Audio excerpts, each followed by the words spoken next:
இப்போ நம்ம காலையிலேயே கிளம்பி எங்கே போயிட்டுருக்கோன்னு பார்த்தீங்கன்னா, வேறு எங்கேயும் இல்லைங்க. வடலூர் தான் போயிட்டுருக்கோம். வடலூர்னாலே ஒரு ஃபேமஸான ஒருத்தரை பற்றி தான் நம்ம இப்போ பார்க்க போகிறோம். அவர் யாருன்னு பார்த்தீங்கன்னா, நம்ம வள்ளலார் தான். ராமலிங்க அடிகளார்னு சொல்லுவாங்க. அவரை தான் பார்க்க இப்போ நம்ம போயிட்டுருக்கோம். இதான் நான் ஃபர்ஸ்ட் டைம் வரேன். உள்ளே எப்படி இருக்குன்னு போய் பார்த்துட்டு சொல்கிறேன். தான் போடுவாங்க இங்கே. இவர் ஆரஞ்சு கலர் போட்டுருக்காரு பார்த்தீங்களா? இப்போ நம்ம முதல்ல பார்க்க போகிற இடம் பார்த்திங்கன்னா, அவர் பிறந்த ஊர் தான். அவர் பிறந்த ஊர் பார்த்திங்கன்னா மருதூர். 1823லேருந்து 1824 வரையும் இங்கே தான் அவர் வாழ்ந்திருக்காரு. இங்கே அவங்க அப்பா இறந்ததுக்கப்புறம் தான் அவர் சென்னை போயிருக்காரு. இப்போ வந்து அவர் பிறந்த இடத்துக்கு தான், அவரோட பிறந்த வீட்டுக்கு தான் நம்ம இப்போ வந்து வந்திருக்கோம். வரப்போ உள்ளே பார்த்திங்கன்னா, உள்ளே வந்து அவரோட இது வச்சுருக்காங்க, செதுக்கி வச்சுருக்காங்க. சைடில் பார்த்திங்கன்னா வந்து நிறைய மரங்கள்லாம் வச்சு அழகாக வந்து அதை இது பண்ணியிருக்காங்க. நம்ம உள்ளே போய் என்னென்ன இருக்குன்னு போய் பார்க்கலாம் வாங்க.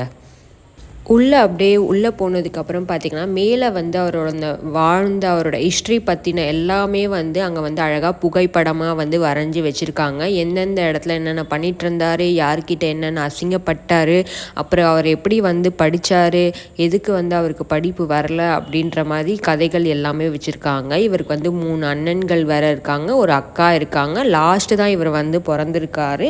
இவர் பிறந்தது பார்த்திங்கன்னா 5/10/1823 தான் இவர் பிறந்திருக்காரு.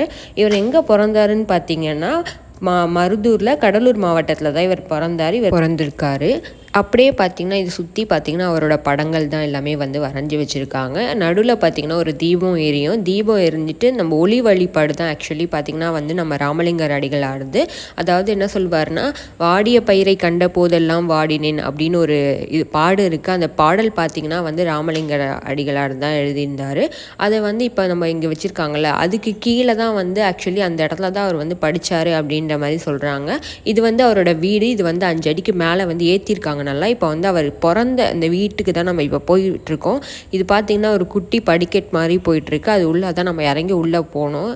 அது வந்து பார்த்திங்கன்னா பழைய காலத்து வீடுங்களாக இருக்கலாம், அந்த மாதிரி தான் இருக்குது. நம்ம உள்ளே போய் என்ன இருக்குதுன்னு போய் பார்க்கலாம் வாங்க.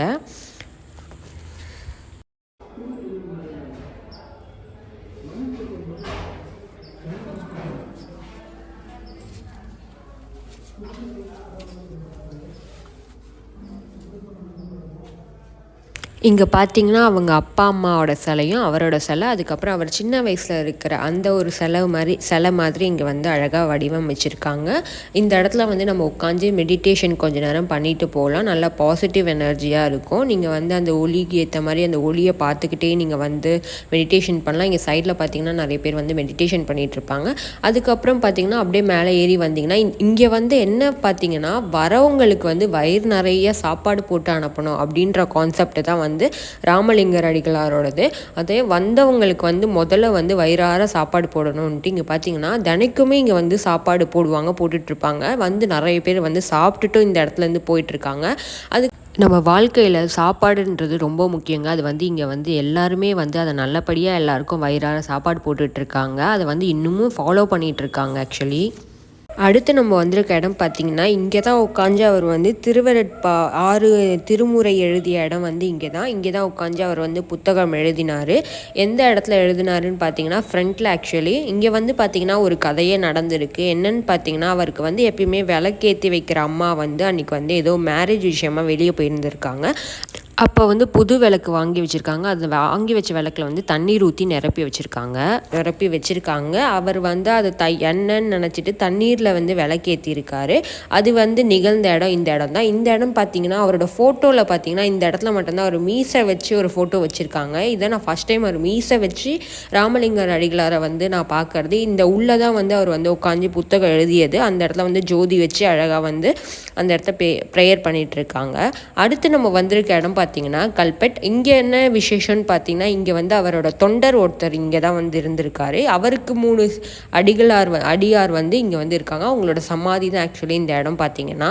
அது பக்கத்தில் பார்த்தீங்கன்னா முதியோர் இல்லமும் நடந்துகிட்ருக்கு. நிறைய பேர் வயசானவங்கெல்லாம் இங்கே வந்து இருந்துகிட்ருக்காங்க. எல்லா இடத்துலையும் பார்த்தீங்கன்னா எல்லாருக்குமே வந்து உணவு வந்து முதல்ல போட்டுடுறாங்க. யார் வந்தாலும் நீங்கள் வந்து சாப்பிட்டு தான் போகணும் அப்படின்ற மாதிரி எல்லார் வீட்லேயும் வந்து அவங்கவுங்க செஞ்சு கொடுக்கறது அந்த மாதிரி வந்து இந்த இடத்துல எல்லாமே நடந்துகிட்ருக்கு. இது உள்ளே பார்த்தீங்கன்னா வந்து இவர் தான் கல்பெட். அவரோட சமாதி வந்து உள்ளே வச்சுருக்காரு. இவர் வந்து அவரோட தொண்டர். இவரோட சமாதியை வந்து தான் இங்கே வச்சுருக்காங்க. இவர்களுக்கு 3 அடியார்கள், அதாவது சித்தர்கள் சொல்லலாம். அவரோட சமாதிகள் வந்து வெளியே வச்சுருக்காங்க. இதுக்கு மேலேயும் பார்த்திங்கன்னா ஒரு விளக்கு ஜோதி வச்சு அங்கே வந்து வழிபட்டுட்ருக்காங்க.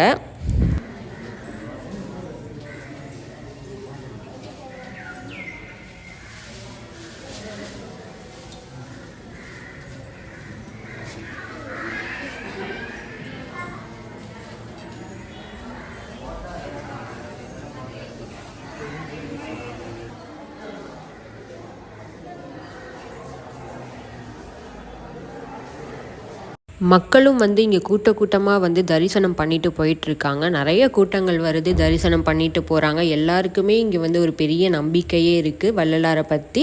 நீங்களும் ஒரு தடவை உங்கள் ஃபேமிலியோட போய் விசிட் பண்ணுங்கள். அப்படி வெளில வந்து பார்த்தீங்கன்னா இதுதான் வந்து அவங்க 3 சித்தர்களோட சமாதி இங்கே வச்சுருக்காங்க. நீங்கள் அந்த கொஞ்ச நேரம் அங்கே உட்காந்து ப்ரேயர் பண்ணிட்டு போகலாம். அடுத்து பார்த்தீங்கன்னா அணையா விளக்கு, அணையா அடுப்பு சொல்லுவாங்களா, அந்த இடத்துக்கு தான் நம்ம இப்போ வந்திருக்கோம். அன்னதானம்க்கு வரவங்களுக்காக இவ்வளோ காய்கறிகள் வாங்கியிருக்கிறாங்க. இது ஒரு நாளைக்கு ஜஸ்ட் 25 டன்னு ஒரு நாளைக்கு. பால் வந்து 25 டன் பண்ணியிருக்காங்க. உள்ளே பார்த்தீங்கன்னா அணையா விளக்கு சொல்லுவாங்களே, அந்த அடுப்பு அணையவே அணையாது. அந்த அடுப்பை இப்போ பார்க்க போகிறோம், வாங்க போயிட்டாங்க. இந்த சத்திய தர்மசாலையில் பார்த்திங்கன்னா தான் அணையா அடுப்பு ஏற்றி வச்சாது. அதாவது வந்து இங்கே வந்து அடுப்பு அணையவே அணையாது. அணையிற மாதிரி நீங்கள் நினைக்கலாம், சாப்பாடு வந்தோடனே நம்ம எடுத்து வச்சுருவோம் அப்படின்ட்டு. அப்படி கிடையாதுங்க. அந்த அடுப்பை எரியவே வைக்க வந்து வெந்நீர் எப்பயுமே வச்சுக்கிட்டே இருப்பாங்க, சாப்பாடு எப்பயுமே செஞ்சுக்கிட்டே இருப்பாங்க. அதனால் அந்த அடுப்பு வந்து அணையவே அணையாது. 24 ஹவர்ஸும் அந்த அடுப்பு வந்து அனல் வந்து இருந்துக்கிட்டே தான் இருக்கும். அதாவது வந்து அந்த அனலில் வந்து மற்ற சாப்பாடெல்லாம் செஞ்சு முடிச்சதுக்கப்புறம் பார்த்திங்கன்னா வந்து வெந்நீர் வந்து கொதிச்சுக்கிட்டே தான் அங்கே இருக்கும். இந்த இடம் தான் பார்த்திங்கன்னா அவர் வந்து ஏற்றி வச்சது. அந்த இடத்துல வந்து அதை ஜோதி வச்சுட்டு சைடில் பார்த்திங்கன்னா நிறைய சாப்பாடு வந்து செஞ்சு வச்சுருப்பாங்க. இந்த இடத்துல பாருங்கள், எல்லோரும் வந்து வழிபட்டு போயிட்டுருக்காங்களா. இந்த இடம் தான் வந்து ஆரம்பிச்சது. இந்த அடுப்பு பார்த்திங்கனாலே கொஞ்சம் டிஃப்ரெண்ட்டாக ஸ்ட்ரைட்டாக தான் இருக்கும். அங்கே பாருங்கள், கொஞ்சம் தள்ளி காட்டுறேன் நான். இந்த அடுப்பு பார்த்திங்கன்னா கொஞ்சம் ஸ்ட்ரைட்டாகவே இருக்கும். இந்த இதான் பார்த்திங்கன்னா அந்த அடுப்பு அணையவே அணையாது எப்பயுமே. இந்த ஜோதி தான் தாய் அடுப்பு அப்படின்னு சொல்கிறாங்க. அது பக்கத்தில் இருக்கிற அடுப்பு பார்த்திங்கன்னா அந்த அந்த அந்த சைடாக ஸ்ட்ரைட்டாக இருக்குல்ல, அதான் வந்து அடுப்பு. இங்கே வந்து எப்பயுமே வெந்நீர் கொதிச்சுக்கிட்டே இருக்கும்.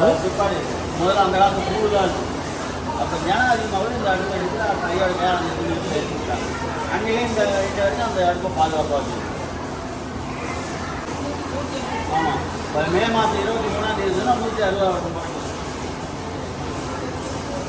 அதெல்லாம் உங்கள் தலைமுறை போடுது, எங்கள் தலைமுறை பிடிக்கும்.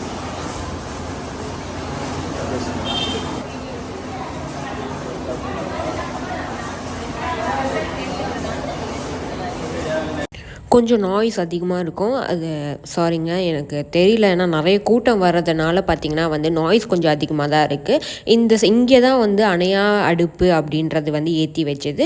இதுக்கு பக்கத்தில் பார்த்திங்கன்னா தர்மசாலைக்கு பக்கத்துலேயே பார்த்திங்கன்னா இங்கே ஒரு ஜோதி வச்சு இங்கேயும் வந்து வழிபட்டுட்ருக்காங்க. பக்கத்துலேயே வந்து அதுக்கு சைடில் பார்த்திங்கன்னா வரவங்களுக்கு சாப்பாடு போட்டு வயிறார வந்து இது பண்ணிகிட்ருக்காங்க. நீங்கள் ஒன்று கவனிச்சிங்கன்னா பார்த்திங்கன்னா எல்லா சபையிலையும் வந்து பார்த்திங்கன்னா வழிபட்டுட்டதுக்கப்புறம் அவங்கள வந்து வயிறார சாப்பாடை போட்டு தான் அவங்க வந்து அனுப்புகிறாங்க. யார் வேணாலும் வந்து இங்கே நீங்கள் வந்து சாப்பிட்டுட்டு போகலாம். அந்த மாதிரி தான் இங்கே வந்து அமைச்சிருக்காங்க. எல்லா வழிபடுறவங்க எல்லாருமே வந்து இங்கே வயிறார சாப்பிட்டுட்டு சந்தோஷமாக போகிறாங்க. ஏன்னா சாப்பாடு மட்டும்தான் வந்து போதும் அப்படின்ற சொல்கிற அளவுக்கு இருக்கும். மற்ற எதுவுமே நம்ம வாழ்க்கையில் வந்து போதும் அப்படின்னு நம்ம வந்து சொல்லவே மாட்டோம். ஏன்னா எல்லாருக்குமே ஆசைகள் இருந்து இருக்க தான் செய்யுது. அதனால் வந்து பார்த்திங்கன்னா சாப்பாடு மட்டும்தான் நம்ம போதும் அப்படின்னு சொல்கிறது. அது வந்து இங்கே வந்து வயிறார வந்து இந்த திருச்சபையில் வந்து, அதாவது ஞான சபையில் வந்து எல்லாருக்கும் வந்து சாப்பாடு வயிறார போட்டு இது பண்ணிகிட்ருக்காங்க. அது வந்து ஒரு பெரிய விஷயம். உங்களால் முடிஞ்சது ஒரு டொனேஷன் அந்த மாதிரி உங்களோட பர்த்டேக்கு அந்த மாதிரி நீங்கள் வந்து இங்கே வந்து போடலாம். உங்களோட வெட்டிங் டேவாக இருக்கட்டும், உங்களோட பர்த்டேவாக இருக்கட்டும், உங்கள் குழந்தையோட ஃபர்ஸ்ட் பர்த்டேவாக இருக்கட்டும், யாருக்கு வேணாலும் இருக்கட்டும், நீங்களும் வந்து இங்கே வந்து நீங்கள் டொனேஷன் மாதிரி இருக்கும். அந்த இடத்துல வந்து நீங்கள் கொடுத்துட்டிங்கன்னா உங்கள் பேருக்கு வந்து அவங்க வந்து சாப்பாடு அன்றைக்கி போட்டுருவாங்க. ஒரு ஜோதிக்கும் ஒரு திரை திறக்கும். 7 திரை மொத்தம் அந்த ஜோதிக்கிட்டேருந்து திறக்கும். அதான் 7 திரை அப்படின்னு சொல்கிறாங்க. அதான் இங்கே இருக்குது, வாங்க பார்க்கலாம். இந்த சைடு பார்த்திங்கன்னா வந்து புத்தகம்லாம் வச்சுருக்காங்க. அதே அப்படியே கொஞ்சம் போனீங்கன்னா வந்து இது வந்து பெரிய மண்டபம், ஃப்ரண்டில் வந்து பெரிய மண்டபம் மாதிரி வச்சுருக்காங்க. இந்த 7 திருச்சபை, அதாவது 7 திரை, இதை பற்றின வந்து ஒரு பேனரில் ஃபுல்லாக போட்டிருக்காங்கன்னா அந்த வந்து அந்த ஃபோட்டோஸை வந்து நான் வந்து அட்டாச் பண்ணேன் பாருங்கள். இதோ இருக்குது பாருங்கள். இதான் அந்த 7 திரை அப்படின்றது. நிலத்திரை, கருப்பு திரை அப்படின்னு 7 திரை சம்திங் இருக்குது. இதுக்கு மேலே பார்த்தீங்கன்னா வந்து மீட் சாப்பிட்றவங்களும் கொலை பண்ணுறவங்களும் உள்ளே போகக்கூடாது அப்படின்ற மாதிரி ஒரு இது போட்டிருக்காங்க. புகை கொள்ளை தவிர்த்தோர் மட்டுமே உள்ளே புகுதல் வேண்டும் அப்படின்ட்டு. அதாவது வந்து மீட், அதாவது கறி மீன் சாப்பிட்றவங்க உள்ளே போகக்கூடாது அப்படின்ற மாதிரி அவங்க போட்டிருக்காங்க. அதுக்குள்ளே போய் பார்த்திங்கன்னா வந்து நடுவில் இருக்குது பார்த்திங்களா, அது வந்து நெட்ரிக் கண் மாதிரியும் சைடில் வந்து லெஃப்ட் ஐ ரைட் ஐ அப்படின்ற மாதிரியும் வந்து அங்கே இருக்குது அப்படின்ற மாதிரி அவங்க சொல்கிறாங்க. ஸ்ட்ரைட்டாக பாருங்களேன். ஆனால் இப்போ வந்து க்ளோஸில் இருக்குது. ஓப்பன் பண்ணிங்கன்னா அந்த ஜோதி வந்து தெரியும். இது வந்து நெட்ரிக் கண் மாதிரி இருக்கும் அப்படின்ற மாதிரியும் சொல்கிறாங்க. அதே மாதிரி இந்த சைடு பார்த்திங்கன்னா ஒரு இது இருக்குது. இது பார்த்திங்கன்னா இந்த திருச்சபை பார்த்திங்கன்னா வந்து லெஃப்ட் ஐ அப்படின்னு சொல்கிறாங்க. லெஃப்ட் ஐயில் இருக்கிற மாதிரி இருக்கும் அப்படின்ற மாதிரி இந்த ஒரு பக்கமும், அந்த சைடு வந்து பொற்சபை அப்படின்னா அது வந்து ரைட் ஐஸ் அப்படின்ற மாதிரியும் சொல்லியிருக்காங்க. இதான் வந்து இந்த ஞான சபையில் வந்து இருக்குது. இதோட பார்த்திங்கன்னா இன்னொன்று பார்த்திங்கன்னா ட்ரெயினில் வந்து பார்த்தீங்கன்னாக்கா ஜாயிண்ட் இருக்காது. ஜாயிண்ட் இருக்குல்ல, இப்படி உள்ளே போகணும்ல, எப்படி போயிருக்கு உள்ள, how is going inside. உள்ள ஓவலாக தான் இருக்குது. He was moved in own hand like that. பூவை நீங்கள் வந்து பண்ணுற மாதிரி பண்ணியிருக்காரு. சரிங்களா? யூ see 2 ஓட்டை 2 கண்டு தெரியுதா? உங்கள் மூக்கை தொட்டு பாருங்கள். முன்னாடி 2 ஹோல்ஸ் இதுதான். ஸோ நம்மளுடைய சுவாசத்தினுடைய எண்ணிக்கை குறிக்குது. இந்த லிங்க்ஸ் நீங்கள் எண்ணி பார்த்தீங்கன்னாக்கா 21,600 லிங்க்ஸ் இருக்கும். இது கிழக்கில் ஆரம்பித்து இது மேற்கில் வந்து முடியும்.